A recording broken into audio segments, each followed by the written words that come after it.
사랑하는 명성교회 성도 여러분, 좋은 아침입니다. 말씀이 풍성한 주일 되시기 바랍니다. 오늘 말씀은 마태복음 7장과 8장의 말씀입니다.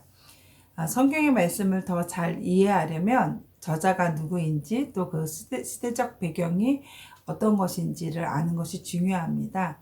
한 가지 더, 이 성경 말씀이 누구에게 1차적으로 쓰여졌는지 1차적 수신자를 아는 것이 굉장히 큰 은혜가 되고 도움이 됩니다. 이 마태복음은 유대인 공동체를 위해서 쓰여진 복음서입니다. 그래서 구약 성경 인용이 가장 많은 책이고요. 또한 하나님의 나라라는 표현보다는 천국이라는 표현을 더 많이 사용했는데, 이는 하나님의 이름을 함부로 부르지 않으려고 하는 유대인들의 습성, 그리고 그런 관습이 있는 거고요. 또 한 가지는 유대인들이 기다리던 메시아가, 그들은 정치적인 메시아를 기다렸잖아요. 그런데 마태가 소개하는 메시아 예수님은 하나님의 나라를 주시는 구원자이시고 또 하늘나라를 주시는 분이다라는 것을 강조하며 설명하기 위해서 선택한 의도된 단어, 천국이라는 단어입니다. 또한 구조적으로도 마태복음에서는 5개의 설교가 등장을 하고 있는데요.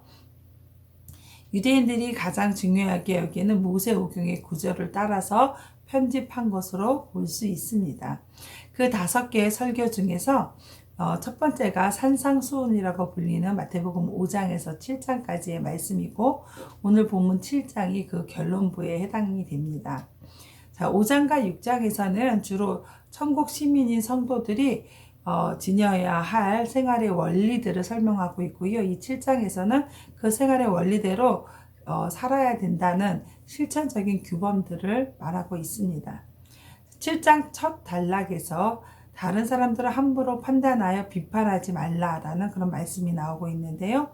우월감과 교만한 마음으로 타인들을 근본적으로 차별하고 또 비판하고 정죄하는, 그리고 모욕하는 악을 범하지 말라라고 말씀하고 있는 것입니다. 그런데 이 말씀은요, 성도가 죄악을 지적하고 또 불의에 대해서 경고하고 거룩한 구별된 삶을 살아야 하는 것까지 금하는 것은 아닙니다. 성도들은 죄와는 철저하게 구별되어져서 살아야 하고, 불의와는 타협을 하거나 또 용납을 해서도 안 되겠지요. 본문은 다만 정죄하는 태도, 또 다른 사람의 사소한 허물을 끝까지 물고 늘어지면서 막상 자신의 심각한 과오는 깨닫지 못하거나 또 가급적이면 덮어두려고 또 가볍게 넘기는 경향이 있는 이율배반적인 자세를 지녀서는 안 된다는 교훈이 됩니다. 자, 우리는 다른 사람의 허물과 죄를 질책하기에 앞서서 오히려 그들의 사랑을 감싸주고 더 이상 죄악에 빠져 살지 않도록 하나님의 말씀을 증거해야 합니다. 그리고 나의 삶을 살펴서 나도 그런 잘못을 저지르고 있지는 않은지를 살펴보아야 하지요. 자, 6절에 보면 거룩한 것을 개에게 주지 말며 너희 진주를 돼지 앞에 던지지 말라라는 말씀이 나오는데요. 얼핏 보면은 그 앞절에 1절부터 5절까지의 비판하지 말라라는 교훈과는 무관한 것으로 보입니다. 그러나 주님께서는 그 앞절에 비판하지 말라라는 교훈들을 잘못 이해해서 자칫 본질적인 죄악에 대해서 묵인하라는 뜻으로 받아들일 수 있다라는 그 가능성을 대비해서 영적 분별력을 가지고 사악한 무리들, 하나님을 대적하고 하나님의 거룩한 것에는 관심이 없는 그런 무리들과는 구별된 삶을 살도록 하기 위해서 이 말씀을 주신 것입니다. 개나 돼지는 당시 비판을 일삼기를 잘했던 위선적인 종교인들을 가리킵니다. 그리고 거룩한 것, 그리고 진주는 천국 복음을 말하지요. 그러니까 결국 이 본문은요, 위선자들에게는, 비판하는 자들에게는, 받아들이려고 하지 않는 그냥 비판하고 배척하는 사람들에게는 천국 복음을 전하지 말라라는 말씀의 내용이 됩니다. 자, 마지막 절에 율법과 선지자라고 되어 있는 이 부분은요, 구약 성경을 말하는 것입니다. 자, 다음 단락에서는 구하라 찾으리라 찾으라 두드리라 라는 기도 응답에 대한 말씀이 등장을 하는데요. 사실 이 단락의 핵심은 11절입니다. 하늘에 계신 너희 아버지께서 구하는 자에게 좋은 것으로 주지 아니하시겠느냐 라는 부분이 되는데요. 이 좋은 것이 성령님이다 라고 누가복음에는 기록되어져 있습니다. 이어지는 12절도 우리가 황금률이라고 이야기하는 이 부분도 남에게 대접을 받고자 하는 대로 너희도 남을 대접하라 라고 하는 말씀은요, 타산적으로 내가 대접을 받고 싶으니까 남을 대접하라 그런 개념이 아닙니다. 이미 주신 가장 좋은 것 성령님이 있으니 그것으로 인하여 성령님으로 인하여 기뻐하고 감사하며, 그래서 이타적으로 또 무조건적으로 적극적으로 남을 돕고 대접하라 라는 말씀이 됩니다. 그리고 자신이 다른 사람으로부터 대접받고 싶어하는 바로 그 수준으로 그만큼 남을 대접하라는 교훈이 되는 것입니다. 13절에서 20절까지는 주님은 생명으로 인도하는 좁은 문이다 라는 것을 가르쳐 주시는데요. 좁은 문과 여기서 나오는 좁은 길은 바로 예수 그리스도를 가리키는 말이며, 또 생명을 얻기 위해서 그리스도를 쫓아가는 삶, 그 삶은 결코 순탄치 않고 어렵고 힘든 일이다. 매 순간 고난을 이겨내야 하는 삶임을 보여주는 것입니다. 어려운 길이기에 이 땅에 많은 사람들은 가려고 하지 않는 것입니다. 그러나 좁은 문, 좁은 길의 끝을 한번 생각해 보십시오, 여러분. 현재 우리가 만나는 고난은 장차 만나게 될 영광과 좋게 비교할 수 없을 것으로 믿습니다. 다음은 열매를 보아서 나무를 안다라는 말씀을 주시는데요. 이는 거짓 선지자들을 분별하는 기준으로 그들이 가지고 있는 열매를 보아라 라는 것입니다. 증거도 없고 증언도 없으면, 아름다운 열매를 맺지 않으면 그들은 거짓 선지자이다 라는 것을 말씀하시고 그들을 경계하라고 교훈하여 주시는 것입니다. 자, 21절부터 29절까지 는 7장의 종결이기도 하고 또 산상수훈의 종결이기도 합니다.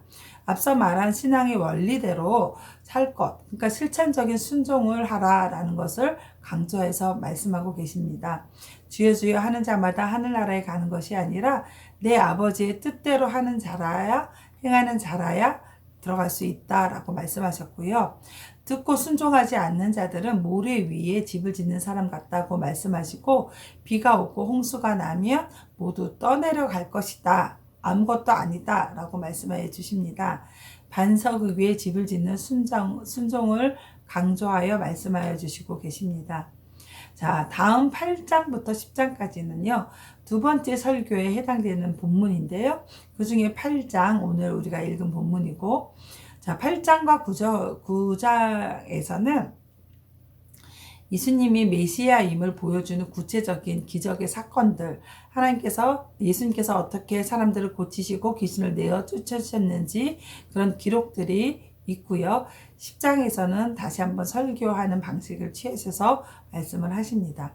8장 전반부에서 나병 환자를 고치신 일, 그리고 백부장의 종을 고치신 일, 베드로의 장모를 치유하시고 귀신 들린 자들, 각색 병자들을 치유하신 일들을 통해서 예수님 자신이 사랑과 권능으로 이 땅에 오신 메시아임을 증거하고 계시는 것입니다. 주님이 하시고자 하시면 나를 깨끗하게 해주실 수 있습니다 라는 그 나병 환자의 간절함이 우리에게도 필요합니다. 또한 이 사람더러 가라고 하면 가고 저 사람더러 오라고 하면 온다 라고 고백한 이 백부장의 믿음도 우리에게는 필요하지요. 하나님의 자녀들이 치유되기를 원하시는 그분께서는, 우리 예수님께서는 우리의 영육도 치유하여 주실 줄 믿습니다.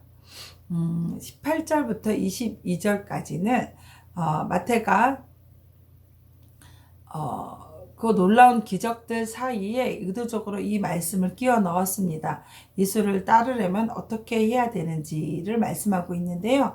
마태는 예수 그리스도의 고난에 대해서는 생각하지도 않은 채 예수님의 권능만 보고, 그래서 우리를 고쳐주실 거야, 그 기적의 일들이 나에게도 있었으면 좋겠다라는 그런 기대감에만 가득 차서 예수님을 쫓던 그런 무리들에게 진정한 예수를 따르는 그 제자도가 무엇인가라는 것을 보여주고 있는 것이죠.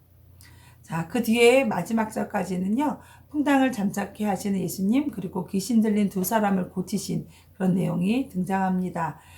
풍당이 일고 배는 뒤집힐 것 같지만 그 배에는, 나의 인생의 배에는 구원자 예수님이 계심을 우리는 잊지 말아야 합니다. 그 예수님이 언제 곧 일어나셔서 바다야 풍당아 잠잠하라 말씀하여 주실 것입니다. 또 귀신을 내어 쫓으사 하나님의 영이 거하는 성전인 우리의 몸과 또 영혼을 회복해 하시는 그런 예수님입니다. 하나님의 창조의 질서대로 살아가기를 원하시는 그 마음을 잘 보여주고 계시는 것입니다. 사랑하는 성도 여러분, 하나님은 어떤 분이실까요? 우리가 어떻게 살기를 원하고 계실까요? 저는 말씀을 읽으면서 이 두 가지를 꼭 발견할 수 있어야 된다고 생각을 합니다. 그래야 우리가 하나님에 대한 사랑이, 또 그 신앙이 깊어지고 또한 우리의 삶이 말씀으로 변화될 것이기 때문입니다. 오늘부터는 제가 찾은 하나님, 제가 우리에게 나에게 어떻게 살길 원하시는가라는 내가 받은 교훈을 말하는 것이 아니라, 말씀드리는 것이 아니라 여러분이 본문 속에서 만난 하나님, 그리고 하나님이 이렇게 살기를 원하신다 하는 것들을 찾으시고 기도하며 순종하시기를 바랍니다. 그러면 훨씬 더 풍성함이 있으리라고 생각이 듭니다. 명성가족 여러분, 말씀 충전으로 승리해요.